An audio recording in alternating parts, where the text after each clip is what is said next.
জিলহজের প্রথম 10টি দিন এবং এই 10টি রাত রমজানের পরে ইবাদতের সবচাইতে গুরুত্বপূর্ণ, তাৎপর্যপূর্ণ, ফজিলতপূর্ণ দশক এবং মৌসুম। জিলহজের প্রথম দশকের যত গুরুত্ব কোরআন হাদিসে এবং সালাফে সালেহীনের আমলের মধ্যে বর্ণিত হয়েছে, আমাদের সমাজে এই 10টা দিনের ইবাদতের ব্যাপারে মানুষের অবহেলা যেন ততটাই চরমে। ইসলাম জিলহজের প্রথম 10 দিনের যত গুরুত্ব, যত তাৎপর্য বর্ণনা করেছে, এর ছিটে ফোটাও আমাদের সমাজে সচরাচর চোখে পড়ে না। আমরা কোরবানির পশুর হাট কিংবা গরু ছাগলের আনাগোনা দেখে জিলহজ মাস আসছে সেটা টের পাই, অনুভব করতে পারি। অথচ সাহাবা ইকরাম রিদওয়ানুল্লাহি তাআলা আলাইহিম আজমাইন তারা জিলহজের প্রথম 10টি দিন ইবাদতের ব্যাপারে এত বেশি মাশগুল হতেন, এত বেশি রত থাকতেন যে তাদের বাজারে ঘাটে জিলহজের প্রথম দশকের আলামত বোঝা যেত। সাহাবী আবু হুরায়রা রাদিয়াল্লাহু তাআলা আনহু এবং কোন সাহাবী জিলহজের প্রথম দশক এলে বাজারে যেতেন শুধুই তাকবীর পাঠের উদ্দেশ্যে, কোনো কেনা বেচার উদ্দেশ্যে না। উদ্দেশ্য ছিল বাজারে গিয়ে বাজারে দুনিয়াদারিতে মগ্ন মানুষগুলোকে জিলহজের প্রথম দশকের ইবাদতের ব্যাপারে স্মরণ করানো। এজন্য বাজারে গিয়ে এই দশকে বলতেন আল্লাহু আকবার, আল্লাহু আকবার, লা ইলাহা ইল্লাল্লাহু আল্লাহু আকবার, আল্লাহু আকবার ওয়া লিল্লাহিল হামদ। এই যে তাকবীর, তাহমিদ, তাহলিল, আল্লাহর একত্ববাদ, আল্লাহর বড়ত্ব এবং প্রশংসা জ্ঞাপন করা, এটা এই দশকের অন্যতম গুরুত্বপূর্ণ একটা আমল। এই আমল করবার জন্য সাহাবীদের কেউ কেউ বাজারে গিয়ে একটু সরবে বলতেন, যাতে করে তার শুনে শুনে অন্যরাও বলতে পারে। মিডল ইস্টের কোন দেশের কোন এলাকাতে একটি চমৎকার দৃশ্য জিলহজের প্রথম 10 দিন উপলক্ষে দেখা যায়। সেটা হলো বিভিন্ন বাসাবাড়ির গেইটে, গ্যারেজে, বিভিন্ন সুপার শপ, শপিং মল, ছোট বড় দোকান ইত্যাদিতে ছোট্ট একটা ডিভাইস সেট করে সেখানে তাকবীরের অডিও অনবরত চালু করে রাখা হয়। মৃদু ভলিউমে হালকা আওয়াজে যে তাকবীরের ধ্বনি চালানো হয়, এটার উদ্দেশ্য পথচারী বা আশপাশ দিয়ে যারা যাবে তাদের জন্য স্মরণ হয় যে এই দশকে নবী আলাইহিস সালাম নির্দেশ করেছেন ফাকসিরু ফিহিন্না মিনাত তাকবীরি ওয়াত তাহলিলি ওয়াত তাহমিদ। এই দিনগুলো যখন আসবে এবং তাকবীরের তাশরিকের আইয়ামে তাশরিকে যে দিনগুলো আছে সেগুলোতেও আল্লাহর একত্ববাদের বর্ণনা লা ইলাহা ইল্লাল্লাহ বলার মাধ্যমে, আল্লাহর বড়ত্বের বর্ণনা আল্লাহু আকবার বলার মাধ্যমে, আল্লাহর প্রশংসার জ্ঞাপন আলহামদুলিল্লাহ বলার মাধ্যমে বেশি বেশি যেন করি আমরা। নবীজি নির্দেশ করেছেন তোমরা এই দিনগুলোতে বেশি বেশি লা ইলাহা ইল্লাল্লাহ, আল্লাহু আকবার, আলহামদুলিল্লাহ এগুলো পাঠ করবে। এই জন্য ভাইরা আমার, আমাদের কর্তব্য হলো জিলহজের প্রথম দশকের ইবাদত, এর তাৎপর্য, এর আমল, এর গুরুত্ব, এর মাহাত্ম্য এই সম্পর্কে সমাজে জানাশোনা যেন বাড়ে, সচেতনতা যেন বাড়ে। এই হারিয়ে যাওয়া বা অনেকটাই মানুষের আমল থেকে সরে যাওয়া, ছুটে যাওয়া এই বিষয়টাকে যেন পুনরায় জিন্দা করা যায়, এই জন্য আমাদের ভূমিকা রাখা দরকার। আমরা যদি প্রত্যেকটা মানুষ যার যার জায়গা থেকে সিদ্ধান্ত গ্রহণ করি যে জিলহজের প্রথম দশক উপলক্ষে কোরআন এবং হাদিসের আলোকে যে করণীয়গুলো আছে এগুলো একজন ইমানদার হিসাবে আমি আমল করব, আরও 2-4-5 জন মানুষকে আমি অ্যাওয়্যার করব, সচেতন করব, ইনশাআল্লাহ অনেকটা হারিয়ে যাওয়া এই আমলগুলো নতুন করে পুনরায় জিন্দা হবে, জীবিত হবে। চেষ্টা করা যাবে তো ইনশাআল্লাহ? প্রিয় ভাইরা আমার, আমাদের মধ্যে কেউ যদি বাজারে যায়, চায়ের দোকানে যায় এবং যে একটু যদি জোরে আল্লাহু আকবার, আল্লাহু আকবার, লা ইলাহা ইল্লাল্লাহ, আল্লাহু আকবার, আল্লাহু আকবার ওয়া লিল্লাহিল হামদ, তাকবীর, তাহমিদ, তাহলিল যদি পাঠ করে, কোনো কাজ নাই, কোনো কারণ নাই, চায়ের দোকানের আড্ডার মধ্যে গিয়ে একটু উচ্চস্বরে তাকবীর পাঠ করেছে কেউ, তাহলে সমাজের মানুষ সেটাকে নেগেটিভলি দেখবে, মনে করবে লোকটার মাথায় সমস্যা কিনা, হঠাৎ করে তাকবীর কেন বলল। অর্থাৎ এই পরিমাণ গাফলতিতে আমরা নিমজ্জিত হয়ে গেছি যে আল্লাহর জিকিরটা আমাদের কাছে অস্বাভাবিক আর গাফলতিটা স্বাভাবিক হয়ে গেছে। এই পরিস্থিতি থেকে উম্মতকে বাঁচাবার জন্য আমরা একটু চেষ্টা করতে পারি না ইনশাআল্লাহ? স্কিলের ভাইরা যারা আছেন, বিশেষ করে ছুটি হয়ে যাবে, বাড়িতে যাবেন, ঘরে যখন একটু প্রবেশ করবেন, ঘরের লোকজন বিভিন্ন কাজে আছে, একটু মৃদু ভলিউমে, ডিস্টার্ব করার মতো আওয়াজে না, একটু মৃদু ভলিউমে আপনি যদি তাকবীর বলে উঠেন, হয়তো আরেকজনের স্মরণ হবে ইনশাআল্লাহ। আমরা এখানেও যে কয়দিন আসি, আমরা বাহির থেকে এসে রুমে প্রবেশ করলাম বা কয়েকজনের মধ্যে প্রবেশ করলাম, তখন যদি একটু সরবে পড়ি এ উদ্দেশ্যে যাতে করে অন্যের স্মরণ হয়, তাহলে হয়তো আমলটা জিন্দা হবে।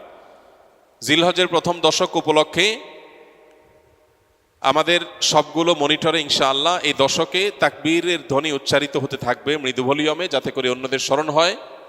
এবং এই দশকের ফজিলত, তাৎপর্য, মাহাত্ম্য এবং করণীয় সম্পর্কে অনেকগুলো লিফলেট প্রিন্ট করা হয়েছে। আমরা এগুলো নিয়ে যাব ইনশাআল্লাহ। একটা দুটা করে সংগ্রহ করব। আজকে মসজিদে রাখা উচিত ছিল,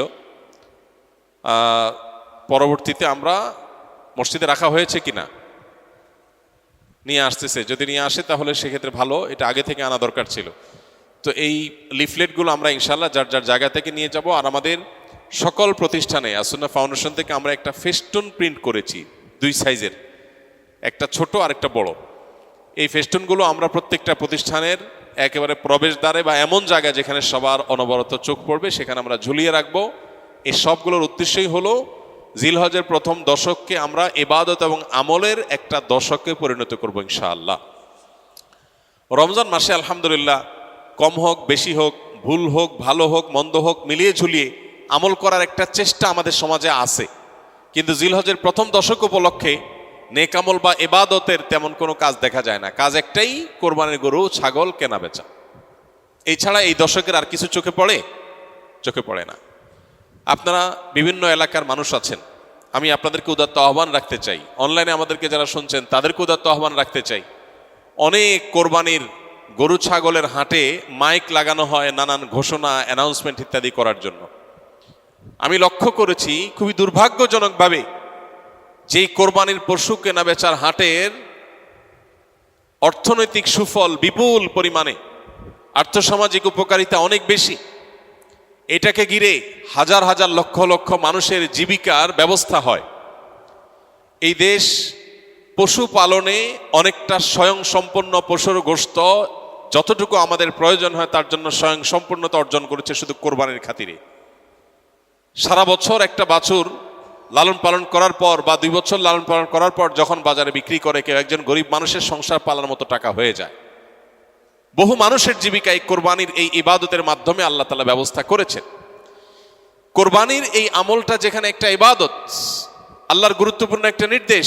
নবী করিম সাল্লাল্লাহু আলাইহি সাল্লাম কানা নবী সাল্লাল্লাহু আলাইহি সাল্লাম আকামা রাসূলুল্লাহ সাল্লাল্লাহু আলাইহি সাল্লাম বিল মদিনাতে 10 সিনিন ইউদাহি, নবীজি 10 বছর কোরবানি করতেন, মদিনায় অবস্থান করেছেন এবং কোরবানি করতেন।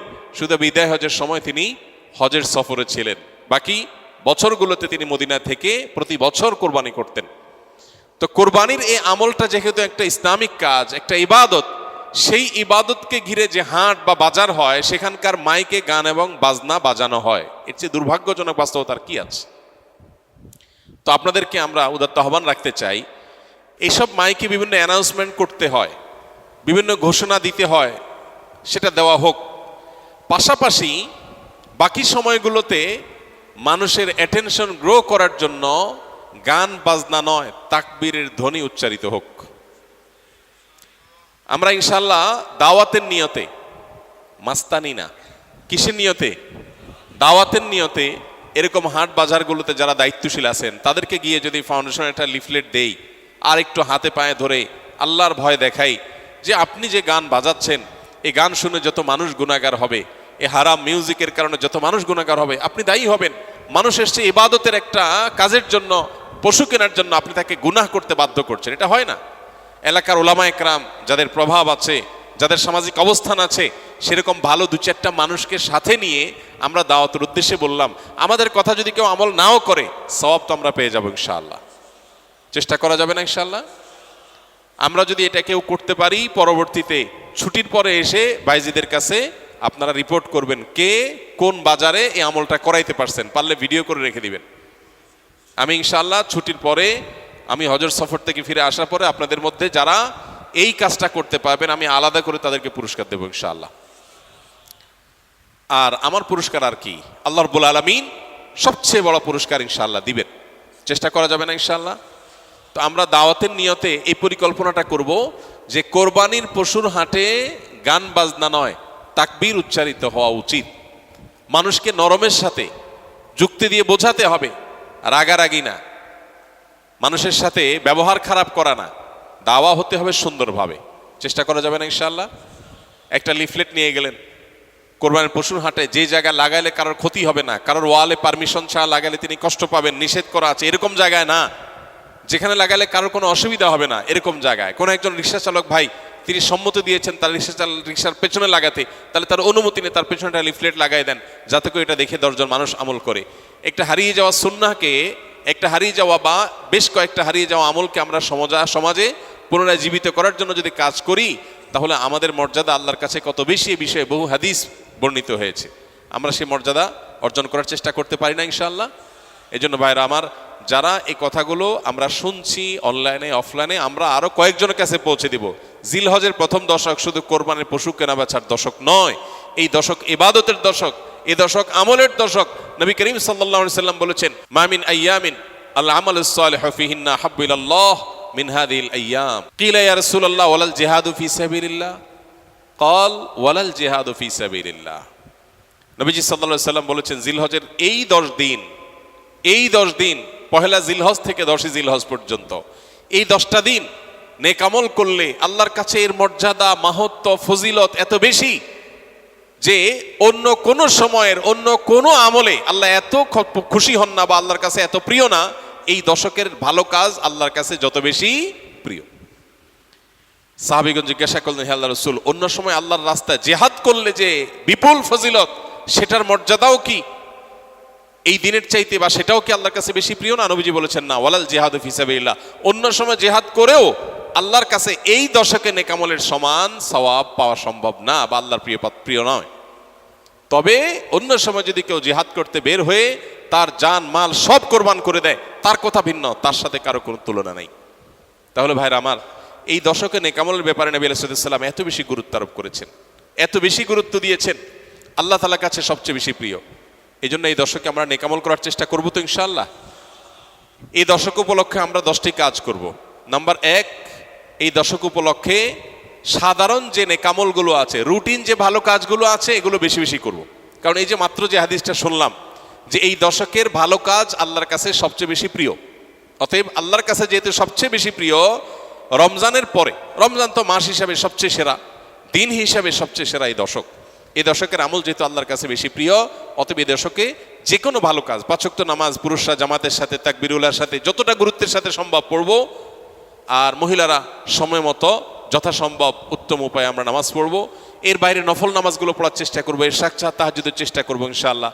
যত নফল আমল করা যায়, ফরজ আমলগুলোর ইহতিমাম বা গুরুত্ব আরোপ করা যায় সেগুলো করব। 1, নেক আমল করা বেশি বেশি, কোরআন তেলাওয়াত, জিকির, আজকার সবগুলো। নাম্বার 2, যত রকম গুনাহ এবং পাপের কাজ আছে এগুলো সারা বছরই নিষিদ্ধ, হারাম। হারাম তো সারা বছরই হারাম। যে আমল, যে কাজ গুনাহ, সেটা সারা বছর করাটাই গুনাহ, কিন্তু এই দশকে করাটা বিশেষভাবে নিষিদ্ধ এবং এই দশকে করাটা বিশেষভাবে জঘন্য। কারণ যে দশকে আল্লাহর কাছে নেক আমল করা প্রিয়, সে দশকে আপনি বদামল করলেন, সেটা আরো জঘন্য হবে না? এই জন্য এমনিতেই সম্মানিত 4 মাস সম্পর্কে আল্লাহ রাব্বুল আলামিন বলেছেন, ফালা তাজলিমু ফিহিন্না আনফুসাকুম। এই দশক, এই মাসগুলোতে তোমরা নিজেদের প্রতি অবিচার করো না। এই জন্য জিলহজের প্রথম দশক সম্মানিত 10 মাস, 4 মাসেরও অংশ, আবার মর্যাদাপূর্ণ দশক, আল্লাহর কাছে সবচেয়ে প্রিয় নেক আমলের জন্য। অতএব সেই দশকে আমরা গুনাহ থেকে, পাপের কাজ থেকে বেঁচে থাকার ব্যাপারে বিশেষভাবে যত্নশীল থাকবো ইনশাআল্লাহ। যে আমলে, যে বদামলের সাথে আমরা জড়িত, যে গুনাহের সাথে জড়িত, এই দশকে সেটাতে বেঁচে থাকার চেষ্টা করব। মোবাইলে, সোশ্যাল মিডিয়াতে, ফেসবুকে, হোয়াটসঅ্যাপে, ইউটিউবে কোনো হারাম জিনিস দেখবো না, শুনবো না এবং হারাম কাজ করবো না ইনশাআল্লাহ। নাম্বার 3, বেশি বেশি আল্লাহর জিকির করা। কারণ আল্লাহ তাআলা সূরা হজের 28 নম্বর আয়াতে এই নির্দিষ্ট দিনগুলোতে আল্লাহ বেশি বেশি জিকির করতে নির্দেশ করেছেন। অতএব বেশি বেশি আল্লাহর জিকির, যত রকমের আল্লাহ জিকির হতে পারে, মুখের জিকির, অন্তরের জিকির, এই জিকিরগুলো বেশি বেশি করবো ইনশাআল্লাহ। নাম্বার 4, যাদের হজের তৌফিক হয়েছে তারা এই দশকে হজ করবেন, হজ শুরু করবেন 8 তারিখে। আর নাম্বার 5, যাদের কোরবানির তৌফিক আছে তারাও কোরবানি করবেন, কারণ মান ওয়াজাদা সাআতান লিআন ইউযাহি ওয়া লাম ইউযাহি ফালা ইয়াকরাবান্না মুসাল্লানা। যার কোরবানি করার সামর্থ্য আছে অথচ কোরবানি করলো না, নবী সাল্লাল্লাহু আলাইহি ওয়াসাল্লাম সতর্ক করেছেন, হাদিসে সতর্ক বানিয়ে এসেছে, সেই জন্য মুসলমানদের ঈদগাহে না আসে। এই জন্য কোরবানি করা, এটা হলো 5ম আমল এই দশকের, যাদের তৌফিক আছে। 6 নম্বর আমল হলো, যারা কোরবানি করার সিদ্ধান্ত গ্রহণ করবেন তারা জিলহজের চাঁদ ওঠার পর থেকে নিয়ে ঈদের দিন কোরবানি করা পর্যন্ত এই সময়ের মধ্যে মাথার চুল, গোঁফ, হাত পায়ের নখ এবং শরীরের অবাঞ্ছিত পশম ইত্যাদি এগুলো কাটা থেকে বিরত থাকবেন এই 10 দিন। অর্থাৎ এগুলো চাঁদ উঠার আগে আগে কেটে ফেলবেন। আর কাটবেন কখন? কোরবানির পরে। তাহলে চাঁদ উঠা থেকে কোরবানির সময়ের মধ্যে চুল নখ ইত্যাদি কাটা থেকে বিরত থাকবেন কারা? যারা কোরবানি করার নিয়ত করেছেন। যদিও এখানে কোরবানি যারা করার নিয়ত করেন নাই, যারা কোরবানি করার নিয়ত করেন নাই, সে মানুষগুলোর জন্য এই আমলের কথা অনেক উলামা একরাম বলেন এবং উভয়টার সপক্ষেই কম বেশি দলিল এবং যুক্তি আছে। 7 নম্বর আমল হলো বেশি বেশি তাকবীর তাহমিদ তাহলিল পড়া, যেটা মাত্র বললাম। উঠতে বসতে চলতে ফিরতে বাজারে ঘাটে ঘর বাড়িতে সব জায়গাতে আল্লাহু আকবার আল্লাহু আকবার লা ইলাহা ইল্লাল্লাহু আল্লাহু আকবার আল্লাহু আকবার ওয়ালিল্লাহিল হামদ বেশি বেশি উচ্চারণ করা। আমরা মোবাইলের ওই যে কল করলে যে বাজে, যে কি বলে ওইটাকে, রিংটোন না, ওয়েলকাম টিউন। ওয়েলকাম টিউন হিসাবে তাকবীর কিভাবে সেট করা যায় সেটার জন্য আমরা প্ল্যান করতে পারি, প্রোগ্রাম করতে পারি। আর কতভাবে মানুষকে স্মরণ করানো যায় হালাল উপায়ে, বৈধ উপায়ে, সেটা আমরা চেষ্টা করতে পারি। তাহলে 7 নম্বর আমল হলো বেশি বেশি তাকবীর তাহমিদ তাহলিল পাঠ করা। এটা এই 10 দিন ধরে রাত দিন কোনো সংখ্যা ছাড়া যার যতটুকু তৌফিক হয়। 8 নম্বর আমল হলো এই তাকবীরটাই আইয়ামে তাশরিকে, অর্থাৎ জিলহজের 9 তারিখ বাদ ফজর থেকে নিয়ে জিলহজের 13 তারিখ আসর পর্যন্ত প্রত্যেক নামাজের পরে একবার করে পাঠ করা, নারী পুরুষ সবাই। এটা আবশ্যক, সবাইকে করতে হবে প্রত্যেক নামাজের পরে একবার করে। এটা হলো তাকবীরে মুকাইয়াদ বলে, নির্দিষ্ট তাকবীর এই দিনগুলোতে এই নামাজের পরে। আর প্রথমটা বললাম 7 নম্বর আমলটা হলো সাধারণ তাকবীর, তাকবীরে মুতলাক, অর্থাৎ এই দশক জুড়েই সবসময় বেশি বেশি তাকবীর পাঠ করা। তাহলে 8টা আমল পেয়ে গেলাম। 9 নম্বর আমল হলো জিলহজের 9 তারিখে রোজা রাখা। যারা আরাফায় যেতে পারেন নাই, বিশ্বজুড়ে যে মুসলমানরা আছেন তারা এই দিন রোজা রাখবেন। এই দিনে রোজা রাখলে কি লাভ হবে? নবী আলাইহিস সালাম বলেছেন আহতাসিবু আল্লাহ আইয়ুকাফিরাস সানাতাল্লাতী ক্বাবলাহু ওয়াল্লাতী বা'দাহ, অর্থাৎ জিলহজের 9 তারিখে আরাফাত দিনে রোজা রাখলে কেউ তার 1 বছর আগের আর বেঁচে থাকলে অগ্রিম 1 বছর পরের গুনাহ আল্লাহ মাফ করে দিবেন, অর্থাৎ সগীরা গুনাহগুলো আল্লাহ তাআলা মাফ করে দিবেন। এই জন্য এই আমলটা করার চেষ্টা করা। শুধু জিলহজের 9 তারিখই নয়, অনেক উলামা ইকরাম জিলহজের 1 থেকে 9 পর্যন্ত এই সবগুলো দিনকে রোজা রাখাটাকে মুস্তাহাব বলেছেন। আর 10 নম্বর আমল হলো ঈদের দিনে যে সুন্নাহগুলো আছে সেগুলো পালন করা। অতএব জিলহজের এই দশককে আমল এবং ইবাদত দিয়ে সাজাবার চেষ্টা করব তো আমরা ইনশাআল্লাহ। বেশি বেশি তাকবীর তাহলিল তাহমিদ নিজেরা পড়বো, অন্যদেরকে উদ্বুদ্ধ করব, চেষ্টা করা যাবে না ইনশাআল্লাহ। আল্লাহ রাব্বুল আলামিন আপনাকে আমাকে আমাদের সবাইকে আমলের তৌফিক দান করুন।